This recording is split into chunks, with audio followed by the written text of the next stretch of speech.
ReefBum is sponsored by Bulk Reef Supply and Ecotech Marine.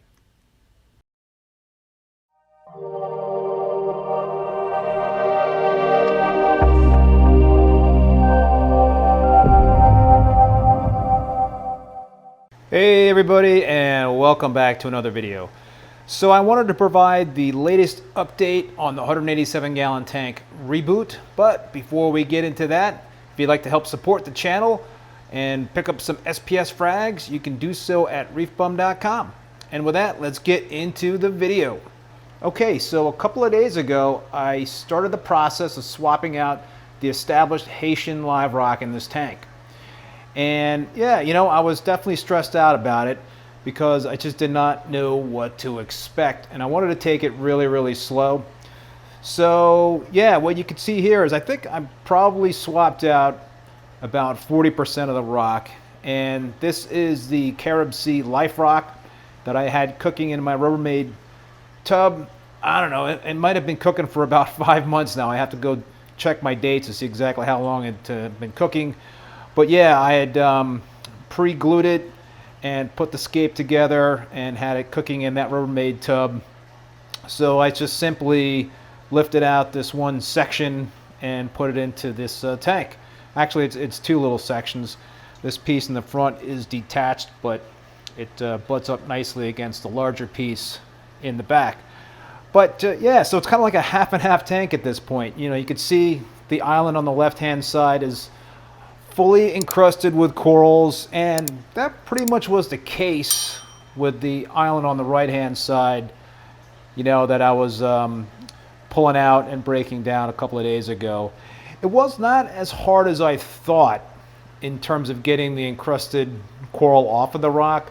I used a hammer and a chisel and just kind of methodically chiseled off the encrusted coral, and they came off in large chunks.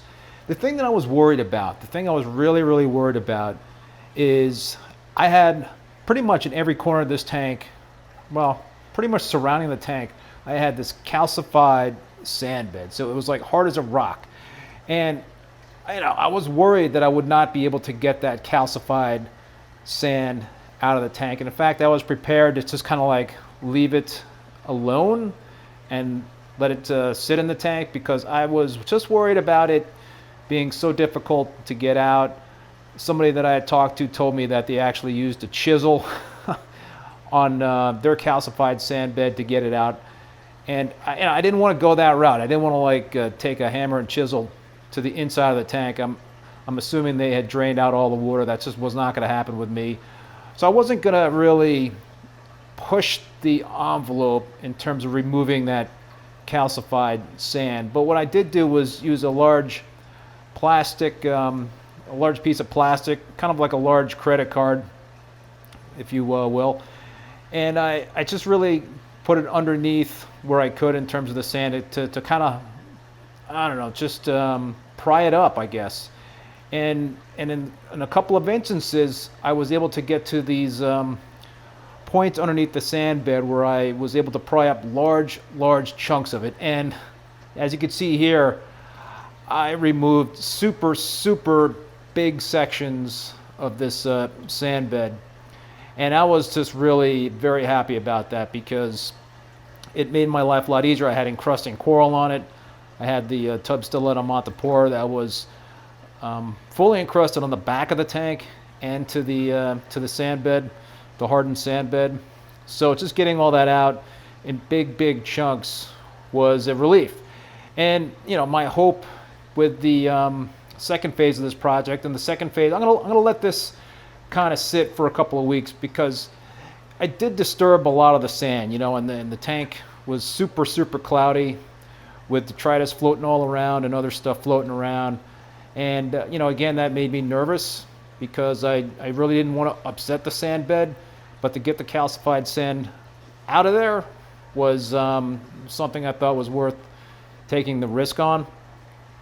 So it, yeah, I didn't want to upset the apple cart too much and remove everything all at once. That was kind of like my plan anyway, was to do it one island at a time and take some time to let things settle back in. So I'm going to wait 2 weeks before I start to pull this island out, and I think I'll do it all at once. Maybe I'll do half of this island at one point and then wait another couple weeks and do the other half. I'll have to just kind of see how it goes.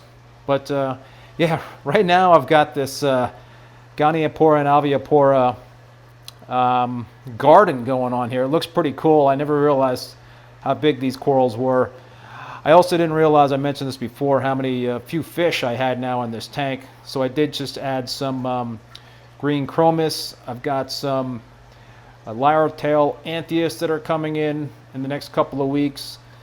So I think the fish are really digging this new aquascape. I know I certainly am. I've pre-drilled the holes on these on this scape, so it'll be a lot easier just to insert frags into this aquascape. But I love the fact that it's open. The fish were swimming through it.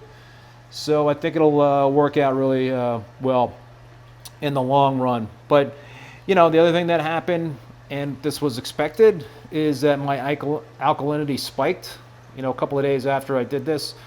So my alk was in the 8.5 DKH range, and the most recent reading was 10.3. So I dialed down the kalkwasser dosing as well as a calcium reactor to hopefully bring it back into the mid-8s. So yeah, really patience. I want to just be very patient during this whole process and not go too fast. There's a lot of, I think, unknown elements that go into this. So the process pretty much that I did was, once I pulled out the old Haitian live rock, I put it into the cryptic sump, and I did one bonehead thing. I forgot to anticipate the increased water volume inside the cryptic sump. Well, actually, when I put the rock inside the cryptic sump, that in turn added more water to the dream box. So I completely forgot about that piece of it, and only realized when I started to see water flooding on the floor. Not a lot of water overflowed on the dream box sump, so it was not a terribly big deal. But yes. Mental note for the next go around: make sure I remove some water from the dream box before adding the rock to the cryptic sump. But yeah, you know, the cryptic sump is working well. I just wanted to get all the encrusting coral off of the rock before I put it into the cryptic sump. And yeah, I think I'll have plenty of room for the next round of rock that I remove out of the tank. All right, a couple other things I want to mention here is that, as you may have noticed, I've got some cyano in the sand bed, and my hope is that the cyano will dissipate once I am done with this reboot. One reason I think is that with the more open aquascape, I'll have better circulation in this tank. You know, as you can see right here, with this aquascape with all the encrusted corals on it, it's like one big mass, so there's not really any water circulating through that structure. Whereas with this CaribSea Life Rock, you know, with the arches that I use, that there'll be a lot more water circulation. The other thing is perhaps the calcified sand bed had some phosphates that were leaching out of it. I don't know, maybe that's not the case, but potentially that could be a possibility. I don't know. The other thing I wanted to mention is that I do have some vermitid snails in this tank, and one benefit of swapping on all the rock is that I will get rid of the vermitid snail, so that's certainly going to be a plus. But the overarching goal with this whole swap in terms of the rock with this tank is to retain the bacteria bed that I have in this system. So that's why I'm using the cryptic sump. That's why the Haitian live rock is going into the cryptic sump. That's why I have been cooking the CaribSea Life Rock in the Rubbermaid tub. Am I worried about losing a lot of bacteria with the removal of the calcified sand bed? Not really. I don't think I have to worry too much about that. You know, like I mentioned, it was hard as a rock, not porous, so I don't think there was a lot of nooks and crannies for the bacteria to get into. So when it's all said and done, that is my hope, is that I will be able to retain a good amount of the bacteria that was in this well-established reef tank, and that the impact will be low in terms of the potential side effects on corals and fish. Well, that'll do it for this video. Many thanks for watching, and we will see you next time.